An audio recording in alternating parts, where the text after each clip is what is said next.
Peace to the saints. Today's lecture is on a critical topic, lessons your father should have taught you. I've been inspired to take on this lecture because of a couple experiences that I've had consistently. Number one, you may have watched my video when I was in the boxing gym. I needed my gloves tied up, so I went to a young man and I asked him to tie up my gloves, which is very common.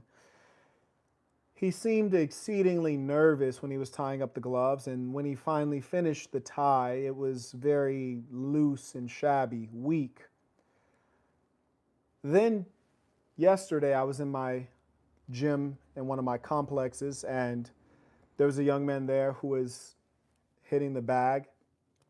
I went upstairs to hit a different bag, then he went upstairs to join me. I never met the young man. And then eventually I asked him to tie my gloves as I was getting ready to hit the bag. And he too was very nervous and tied this loose, flimsy knot. I tried to remember back to when I was their age. Was I that nervous and uncertain? I don't think so, but one can never say. For as one of my mentors taught me, life is better remembered, which is to say that the way you remember life is often better than it actually was when you were living it. But I do want to give you all some guidance, whether you're a young boy, a man, a mature man. These are all some critical lessons that you should have been taught by your father. I'll go through them in no particular order. Eventually, we will rearrange these. Number one, be heard, not passive. A man must have a name. Consider the fact that historically in our culture in the West, the woman takes on the man's name. When you become married, the woman takes your last name. And if you've actually studied or been aware of how things happened in the era of your grandparents, people would even refer to the woman as Mrs. Marquette Devon Burton. They would use your whole name, including your first and middle, which is to say that a man's name means something. That's why one would always say a man of his word, which is to say that your achievements and how you've lived adds accolade to your name. And when a woman is becoming joined with you as one flesh, you give her your name, which is to say she gets to be honored by all that you have been. Hence, you should make your name strong and you should make sure that you are heard, which is to say that a man must have a name. People should know your name, which means you should seek to have your name known. A man should stand up, a man should be heard, a man should not be passive. Lesson number one. Lesson number two, which is antithetical to how the greater culture is conditioning males, hold it in. What do I mean by that? We're in a culture wherein the idea is that you should express all of your emotions, and it's okay to be sad, it's okay to cry. Real men cry. No, I don't believe that to be the case. In reality, crying is the most pathetic expression of hopelessness. The idea of retreating into the position of there's nothing I can do except pout and complain. Instead of taking action or planning, I'm going to cry. Instead of using my rationality to accept what I cannot control, I'm going to cry. Hold it in is a valuable principle that applies to many things for a man.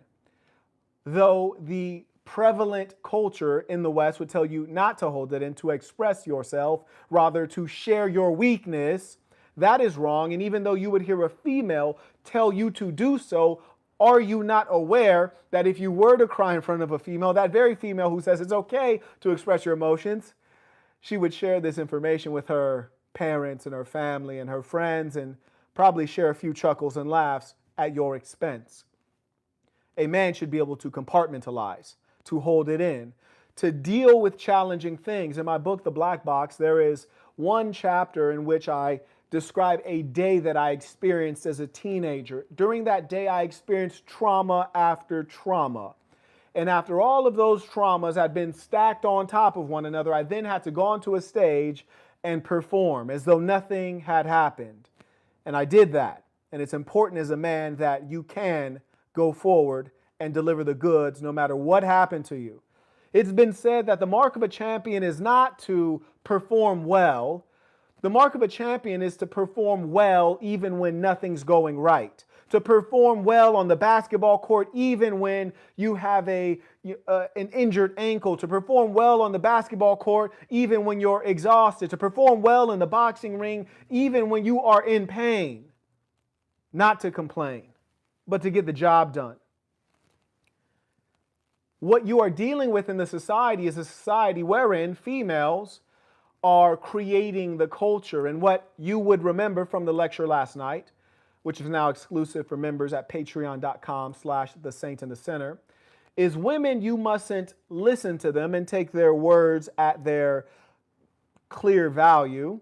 Rather, you must interpret using your understanding of the female nature and use that to truly understand what she means. Because the great irony is that if it were up to women, they would turn you into a woman. And then behind your back, they would complain that you're soft and feminine. They would complain that they don't feel safe around you. They would complain that they don't have security from you. So do not listen to women, for the culture today is one constructed by the female mind. It is a culture of poison.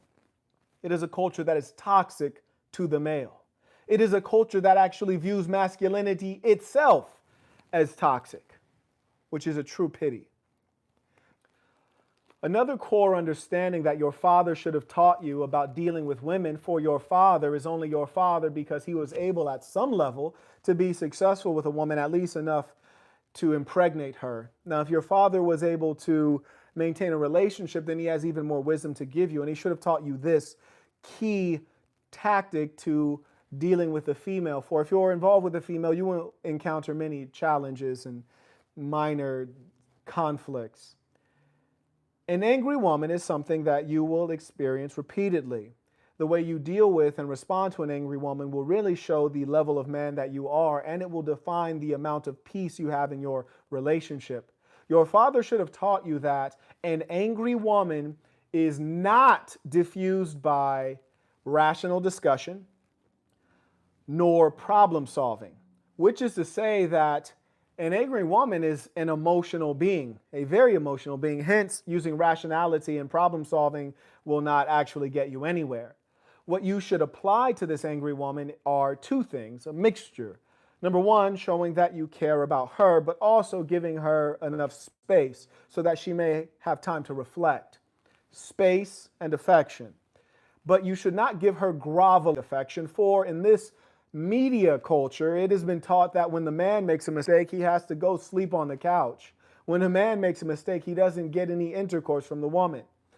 This is not proper, and your woman should not be permitted to withhold core things that are necessary for your life as a healthy man. So yes, you should give her space, but also give her affection. But you should not give her groveling affection, which is to say that when she's mad, now the world is circled around her. She is the center, and we are all trying to be obsequious little slaves that are responding to every want she has until she feels happier. That is not the case.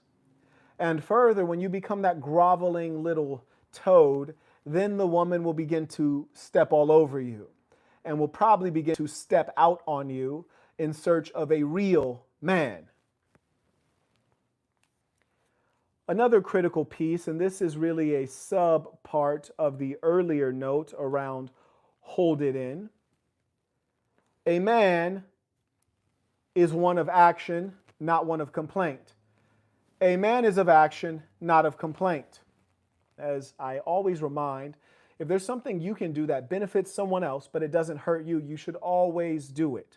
It speaks well of you, and it clearly shows your saintly nature. Remember, we are those men who are leaders. We are those men who are proactive. We are not the silent watchers. Our society has gone into decline because men would sit back and watch. And to that point I just made, consider this. Men are not complainers. Men are those of action. What you see today in what's called the manosphere, of which I am not a part, they complain about alimony. For example, in California, the idea is that if you divorce a woman, you have to pay her alimony until she gets remarried. So essentially for the rest of her life, because why would she remarry when she can use your money for free? They complain about that. You hear men in the manosphere complain and complain about alimony, complain about divorce laws, complain and complain, but how often do you see them organize? How often do you see them build institutions and take political action and organize voting against this and hire legislators and pressure statesmen to change these draconian laws? You almost never see that, and that's why I'm not a part of the manosphere, which is oriented on complaining, and which is the real reason where you hear like Tommy Lahren saying things like men are trash. What she means is these modern males are trash. These are the ones who lack testosterone. These are the ones who are feminine and who allow women to put the strap on and they bend over willingly. Huh? So I'm not a part of the manosphere. I'm the leader of cultural revolution. I'm the leader of the assassin, and we are organizing so that we can take action and right these wrongs. The saint writes, Marquette, you're right when you say the culture is that of the women. I find many women speaking that living the way of the women's ideology is spiritual. Oh, they all try to be spiritual, don't they? And it's funny because they believe in complete nonsense like tarot cards and astrology, all things which are completely expressive of lunacy. The saint further writes, I had to stop one chick recently and say, isn't it truly spiritual for a man to be a man, right? To be that which you actually are. Yes, for some strange reason, they believe we should all be transformers, but this is why in no society ever have women ever led effectively. When you look through history, you will find no female conquerors. You will find no long-standing nations that have been led by females, and it makes sense for obvious reasons. Females are less inclined to take risks. They're less inclined, therefore, to be entrepreneurs or high-level leaders. There are a couple outliers, like, say, a Margaret Thatcher, but what you observe is that when they step into those positions, they're just emulating the male. So what you'll find is a high IQ woman pretending to be a male. In fact, they even take lessons, voice lessons, to increase the timbre and depth of their voice so they don't sound like a broad, so that they sound like a man. Why? Because men carry a natural power. Huh? R writes, what do you think of the phrase, familiarity breeds contempt? Would you say it is a useful piece of advice for a young man? Thank you for the work. Familiarity breeds contempt. There is some wisdom here, and part of what is indicated is that familiarity not only can breed contempt, it can also desensitize one to who you are. For example, if you're around Michael Jordan every day, he's not Michael Jordan, he's just Michael Jordan. A P once said, I don't let a woman have me when she wants me, because she should not be privileged to touch God whenever she wants. And this makes perfect sense. You have to be a privilege to the woman. People will not respect and esteem you and admire you if you're always there, because that which we can easily access, we undervalue. So yes, you should be rare. You should be that rare air which she only gets to breathe in when she's been good or she's provided some service, you dig, or maybe some guap. So I agree with you there. So yes, I would say that is a meaningful piece of advice for a young man. Donovan writes, boyosphere, saying, yeah, I agree. That's what it really is. And I don't say that to disrespect anyone. I just say that as an observation of fact. Yuma sends in tuition. Truly appreciate that, Saint. Shout out to the men who stand up. Shout out to the men who are earners. And that brings me to another point, which I will go through shortly. Pharaoh from the East sends in tuition. He writes, peace to the saints. Loved your interview and appearance on the FNF podcast, especially when you're around the females. Oh yeah, you know, a lot of people, when you watch them on that podcast, you'll see the way they're interacting with females and you think, oh, you're a dating coach? Because it don't seem like you're running a damn thing but your mouth while you're actually among the females. They don't seem to respect you, huh? They're not yielding to you, huh? Yeah, you just a talker, not a walker. So I appreciate that you can see when the real show up, things get real. They instantly were submissive, true, when you spoke and when you checked them. Yes, indeed. And even when I was stern with them, they took it peacefully. And part of that is them recognizing that when you're standing up and there's a real man here and a woman here, there's no way she can go up against you and win. And it's so abundantly clear that they wouldn't even consider trying it. It's like a house cat going up against a lion. It wouldn't even cross their mind unless they've lost their mind. But you'll see in other cases, you see cats say something and those chicks start popping off at the mouth. And remember, we greet one another warmly. I was recently asked about Islam. And I rarely talk about Islam because so much of the Ummah, that is the Muslims, disappoint me. They're supposed to greet one another warmly with the greetings of peace, assalamu alaikum. But they often look and see each other and pretend as though they don't see each other. They behave like New Yorkers. Whereas the Prophet Muhammad, peace be upon him, told them that you should greet one another with an even warmer greeting than they give you. But so many have gone astray. And that's why within the SASN, we have the good fortune that we can regulate it today. We can identify who is a member and who is not a member. And if someone goes away from the straight path, we can cast them out, for we don't want to be misrepresented. Shout out to Rob. He writes, big homie, your thoughts on the modern church and masculinity. The modern church is a farce, and Christians have historically not been deeply textual religious beings, meaning that they don't refer to the Bible with the same level of frequency that you might see a Jew or a Muslim refer to the Torah or the Quran, respectively. Rather, you'll often go into a Christian institution and find that the preacher is kind of going off on his own tangent, making up things. In Islam, they call that bid'ah. So the church is strange in that you'll even see rainbow flags on the church, which is ironic because the God of the Bible, he killed an entire city of people for the acts of sodomy, and further even killed a woman for looking upon that town, which shows you the seriousness of this abomination. He writes, what do I think of modern masculinity? Modern masculinity is in retreat, and that is the exact reason that I'm engaging in my work, and that is why the SASN must be a strong organization of men of action because, for example, when I was running this morning very early, I saw a number of women out with their beta males, and they were walking their cute little dog. And I even saw some males unto themselves walking a cute little dog. And I couldn't help but look at them as though I would like to cut off their heads and dip breadsticks into their eye sockets. You see, because they're so weak and so feminine, it disgusts me. And I don't want to get into it because I'd like to say positive, but let me say that these guys clearly lack a lot of testosterone, and part of it is their diet, part of it is their lack of exercise, part of it is the lack of a good father. And what I can do, which is better than venting, is to help design the great man. You see, and that's why when we have our challenges, like the 15 for 15, 15 minutes of jump rope for 15 days, or the 2 for 10, 2 miles a day for 10 days. I have those challenges because we are setting standards within the SASN. A man within our organization, our standard is that you should be able to do these 2 things at any moment. I should be able to go wake you up at 2 a.m. and say 15 minutes of jump rope, and you should be able to do that. It should be nothing to a boss. You should be a hard man. Every man should be a hard man. Softness is for the woman. Basic relationships. Confucius says there is ruler and there is subject. There is parent, there's child, there's older sibling, there's younger sibling. Another key to being a man is that you understand and respect hierarchy. You respect your position in the hierarchy, whether it's under another man in certain situations or making it known that your wife should respect you as atop the hierarchy in your family, or your children must respect you atop the hierarchy in your family. Hierarchy is absolutely critical. We are not all equal, and it would be a lie to say that. And I'm not saying that we should all be warlike men, but every man should have some war within him. You should not provoke, but if you are provoked and it's necessary to bring the sword to the situation, you should hack everything to pieces happily.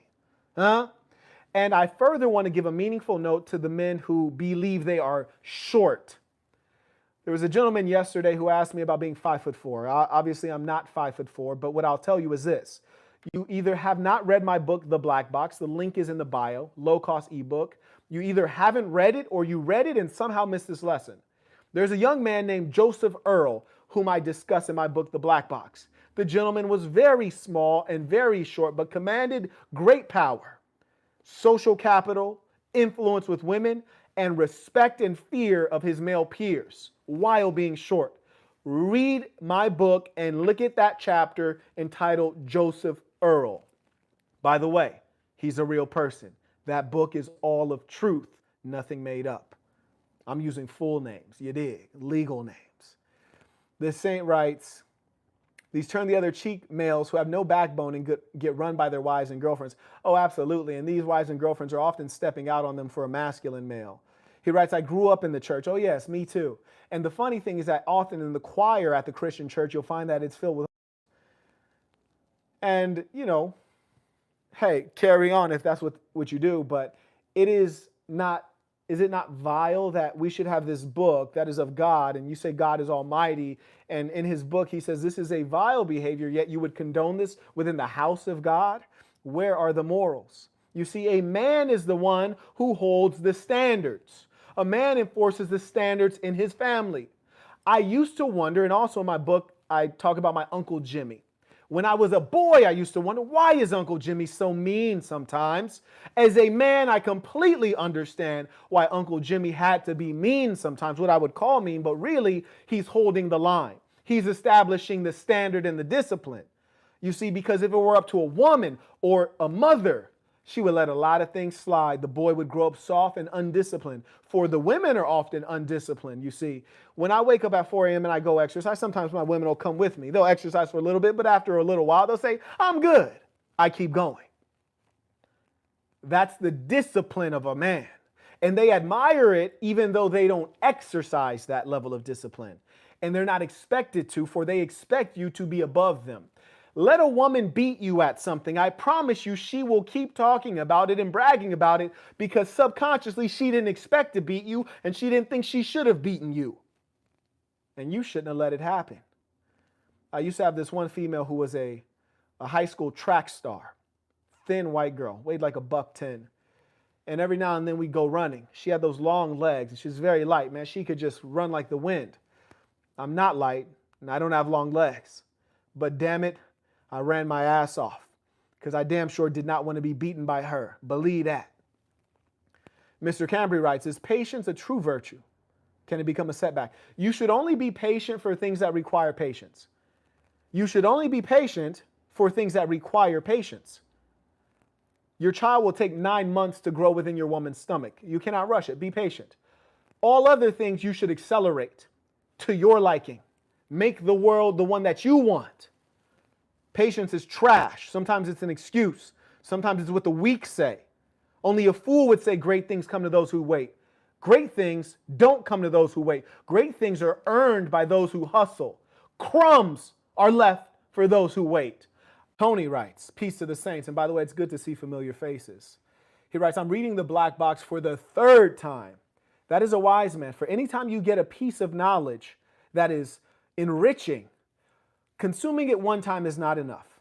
That is why the Muslims pray 5 times a day. They must be in the constant remembrance of God, reminding themselves of how to conduct themselves with goodness. So anything that is good for you, you must repeat, whether it's exercise, whether it's a good book, whether it's prayer and meditation. You are wise, Tony. He writes, the equilibrium of wisdom and entertainment makes the book a one of a kind. And I appreciate that you recognize that. And I can tell you're a well-read man, for most books are indeed not very fascinating. And that is why I wrote that book, to read like a movie. There's no fat there, just all muscle and hard work. And I always make topics not based on what will get clicks, but based on what I know you need to hear. Based on me being out in the real world and seeing something, saying, we need to address this. We need to fix this. I even sometimes see people write, oh, you should do more videos like this. But they don't share the content. They don't send intuition. So as a man, you should never want without earning. You should never want without contributing. For the world gives a man 0 things for free. There's no free ride in a fancy car for the man. No, sir. Another thing your father should have taught you is stand when you greet a man. There are many reasons you stand that are both symbolic and cultural. Number 1, you stand when you greet a man, for it is upon the woman to remain seated If I walk into a room and there's a group of people and they're sitting down for dinner, for example, and I walk around to introduce myself, the women will remain seated by Western etiquette. However, the men should rise to shake my hand. And a part of that is to stand up and present yourself and be sized up and say, yes, I am up on your level. We shall stand and shake hands eye to eye. Do not sit like a broad when you meet a man. Just recently, I was at my complex. There was like a Taco Tuesday kind of thing. And I walked in and I introduced myself to everyone there, which is typical of how I network or build relationships. And I came upon a group of two couples, and the African-American gentleman did not stand when he shook my hand. And then I came over to the other gentleman, white guy, and he stood up when he shook my hand. And it was a clear representation of perhaps their family backgrounds and their experience up to that point. But let me let you know, all men must stand when you greet a man. Vancho writes, if you were to get married, what are the top three to five things you would look for? Well, there's nothing wrong with getting married by your word, but to get married legally is a grave sin because you would be getting married under a legal institution and government, which is wicked. So you would be collaborating with an evil institution and doing yourself a disservice at the same time. If I were to get married, the number one thing I would look for in the female is the ability to take feedback. Because if a woman is unable to take feedback and she resorts to argument and being disagreeable and unpleasant, that lets you know she doesn't know how to handle conflict. If she can't handle conflict, that will be the seed of your divorce. So that's number one, ability to handle feedback. Number two, productivity. Can she represent me and help me earn? For a woman who is low wants to spend your money. A woman who is reasonable wants to help you grow your wealth. And she's willing to feed from that which she has helped create. And one more thing I can share with you that you should look for in a woman is the ability to be very absorbed with you as the center of all things. If your own children were to ask your wife, who do you love more, me or dad? Your wife should, in her head, be thinking dad for sure. She might explain it to your children in a less direct and harsh way, but the wife should always put the man first, above all things, above all people, above all institutions. For you are her God, and she is your earth, and God rules over the earth. AR writes, I used to say, I'm just patient to hide my passiveness and docility. You showed me just how much I need to work on myself. This is pure wisdom / rawness. I appreciate that. And I can assure you that if you ever did a consultation with me, whatever we're talking about, whether it's mental health, self-improvement, relationships, finances, planning, or just socializing, if there was ever anything that needed correction, I looked you in your eye and I told you straightforward, hey, this is wrong. This needs to be changed. You need to get on this straight path. Because if you honor me with paying for my time so that you can get some wisdom, I cannot tell you lies and I cannot sugarcoat things because you're paying for the truth. You want it at some level. And so I always make sure that I give it to you real, no matter what the cost is. Because sometimes we need those people in our lives. Sometimes your mother loves you too much to tell you the truth. Sometimes your father doesn't know the truth. So when I can, I tell you what's real. Jay Smooth writes, peace. I'm trying to decide on a name for my business. Do you have any tips on making this decision? Yes, I do. Number one, it should be short. It should be easy to spell. And ideally, it should be something you can secure a domain name for as well as social media handles. But also know that when creating a business or a product, the name is not important. It may change and you'll have plenty of time to update the name while you're operating in the business world. So don't get hung up on irrelevant things. Start working on how to turn a dollar. Tony Parker writes, how do you test a female to make sure you are number one pick in her draft? Females are Oscar award-winning actors. You mean actresses? Yes, you're right. Number one is you put her to work. You make her labor for your profit and you give her no cash in return. That will be a major indicator of how dedicated she is to you. And a P would also advise you that, like you'll hear the master pimp, Iceberg Slim, he notes, I enjoyed when my women would giggle because that let me know their brains were off, meaning they weren't thinking. So joy and laughter definitely turns off the thinking rational side. So, yes, jokes, gamification, joy, happiness, those are all magic pills. Another thing that I previously mentioned, but I want to repeat, is that you always want to outperform your woman and every woman. For if you're going to maintain hierarchy with you on top, you can't be on top because you said so. You have to be on top because you're supposed to be on top, which is to say, things require proof. You can't say you're the best only, you must also be the best. So your woman can't look up to you unless you are up. Another critical lesson for men, and I really want you all to take this to heart. Number one, no one will save you. No one will save you. Maybe if you're a child, someone might save you. Maybe if you are a woman, someone might save you. But if you're a man, no one will save you. No one will have pity on you. No one will have mercy on you. You have to save you. You have to make a change. I've had many women come to me and say, Marquette, I'm broken, heal me. Marquette, I'm in poverty, take care of me. Marquette, I need somewhere to stay, can I stay with you? And these are all things I can consider. But never when a man comes to me in this fashion can I stomach it. It's almost like in The Godfather when the singer guy came to The Godfather and he was crying and the Godfather pimp slapped him and said, "You're a man, stop crying." Why? Because tears don't heal problems. And tears just make you look stupid. So no one will save you. You must save yourself. I'm not saying that we cannot help our male friends. What I am saying is that the greatest help you will ever get, the most meaningful help, will be from you. The one person you can always rely on is you. And as a man, you must be prepared to deal with that. We have so many males complaining, expecting someone to save them, complaining about alimony. Oh, you're going to pay alimony until you do something to stop it. Men will be cheated in the legal system until we do something to stop it. No one will save us. Only we can save us. And when I say we, that is not just the male. That is the man, the saint, as well as the lady saint, together in union, working under the leadership of great men. Another thing is resembling a female is evil.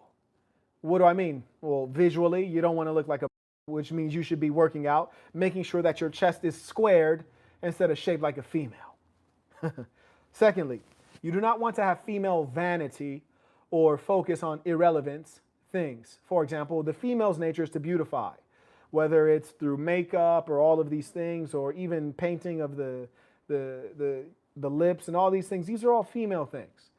Do not assume the same level of vanity that the woman has. That is improper. Further, do not have insecurity. When the young man who felt like he's in short stature was expressing insecurity about his height, that is not masculine. That is feminine to be so worried about how the outside world sees you. Rather, a man is happy being who he is, and he goes forward confidently, irrespective of some of his deficits. So don't be insecure. That's for women. The other note I have is dogs. You see, women have dogs, one, because their mind is suffering under the society. They're living in unnatural ways, and instead of having children, they have dogs so they can have that feeling of taking care of something because they're too goofy to take care of a child or a man. You see, having dogs and cuddling with these fuzzy, cute little animals, that's more on the feminine side. Whereas if a man has a dog, that dog should be a beast of burden for security or for toiling in the fields, things like that. A dog is an animal, not your friend. Mr. Singh writes, would you recommend marriage for the average income man? I can understand why marriage is a bad deal for a high status man. I recommend marriage, but not marriage under the law. Don't invest your faith in the government and the legal system in the same way that the woman does. Understand that those institutions are actually for her benefit. For you see, the female being physically weaker cannot force a man to do anything without being able to exact violence upon him.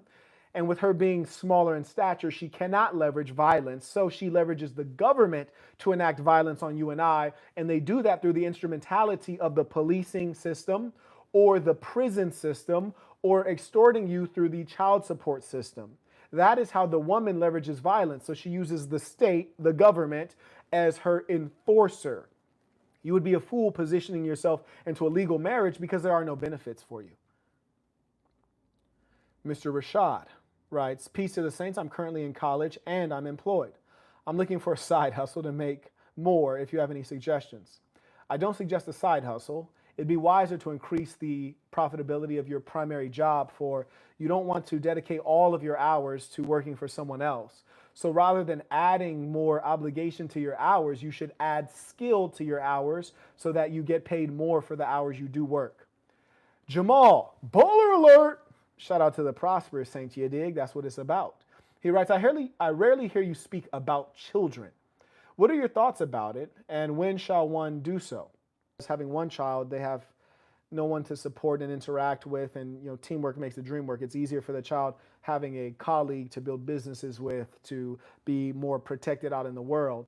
Donovan writes, if they were smart, they'd invest in your Patreon, as it has a video on how to get alimony from your spouse. Upper echelon game. That's real, Saint. I'm glad you brought that up. I appreciate that. I literally have a video on how you can get your lady to pay you instead of vice versa, or how you can lock her into financial obligation so that you have the upper hand in the case of a marriage, huh? It should be in the case of a divorce if you were in the unfortunate situation of getting legally married. Donovan, thank you very much for that, Saint. That's love. Noor writes, paying tuition, truly appreciate that. Jargon writes, gotta also say, I see you met JB Smooth. Indeed, I did. Met the brother out here in LA a few months ago. He's a cool dude. Yes, he is. And you know what? When you're wealthy and famous, you should be a cool dude. And he wears that well. And I often make this comment of wealthy men and women, which is that you need to make your wealth look good. You see, there are some people who are unhappy millionaires. That lets you know that their life is out of order. And so the brother definitely lives as one should live when you have pretty much everything you want. I had the good fortune of hanging out in a very small private environment in a villa in the top of Caesar's Palace with JB Smoove, his wife, a couple close friends. And he has a gorgeous, very attractive, supportive wife. Mr. Jackson, by the way, I say gorgeous just as a point of fact. I'm not saying that that's a value one should look for in a woman. No, for the record, I never look for that as a value. Rob writes, masculinity is energy of action and movement. Complaining and passivity is more of the feminine essence. Indeed. AR writes, some say dogs are easier than humans, but in reality, they just lack patience and love to raise something that is not specifically bred to unconditionally love them. People say, my dog is my baby. Yes, these people are mentally ill. And these folks are peculiar to a healthy person, because is it not strange that you would tie a rope around the neck of a living being and drag it around and make it rely on you for its very sustenance, and then delude your sick mind into thinking the dog loves you when really you've broken its nature, and you've even done it the vile task of like snipping it and surgically changing its biology through snipping off certain parts of the male dog so that its nature is more feminine and docile. What if someone did that to you? How would you feel with a rope around your neck? How would you feel being locked in a room or in a home alone, separated from those of your species until some mentally ill human being comes home and you just wait alone all day? It's really a sad, sick thing. Another lesson that your father should have told you is that you must engage life like a chess master. And what I mean by that is a chess master is thinking several moves ahead, which means that they're a planner, and that means that they have goals. If you're not living life as a chess master, that means you are going through and becoming a part of the goals of others, and usually they don't have much planned for you. And a woman cannot follow you, for you are going nowhere in particular. So you must always have goals, big goals, exciting goals, financial goals, health goals, self-improvement goals, relationship goals, and you must check in on them regularly. One of the greatest complaints that females, women, have about males is that they're not worthy of following, and that is true of many men. You would be separating yourself out from the slackers by having clear goals, referencing them regularly, checking toward progress, and then celebrating them when they occur, and then setting new goals, and making sure that your woman and your children are a part of that process and have that mindset of, this is how we live, this is how we achieve. And in fact, at some point we will redesign the birthday, for it is no need to celebrate everyone's birthday. You see, some people shouldn't even be living, truth be told. We should celebrate you just because you were born. Turns out everyone who's presently on earth was born. So really we're celebrating nothing. We're celebrating mediocrity. Rather, the birthday itself should be a celebration of what you've achieved in the previous year. You know, what your accolades have been up to that point. It should be a celebration of you and what you've achieved, what you've done. It should be a review of those things. One of the morals of the story is swing first. If you know that there's going to be a conflict and it's unavoidable and your enemy is determined and they will come for you, you must swing first.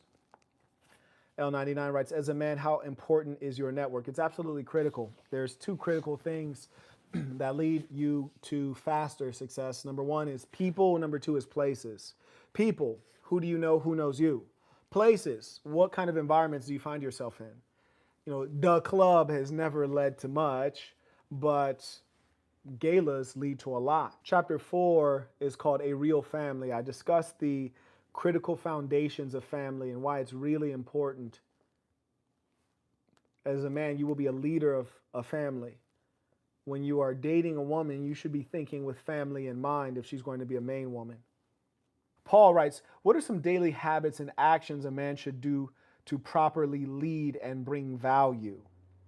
Number one, when you sit down for a meal, and you'll see this on thesassin.com/about, every time you have a meal with anyone, your first question to them should be, what's one thing you're thankful for? You know, always lead that tradition.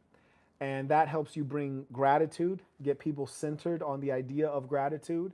And also, it shows that you are interested in them. And it also gives you an opportunity to download their thoughts. You see, because he who has knowledge and who acts based on good knowledge has every advantage.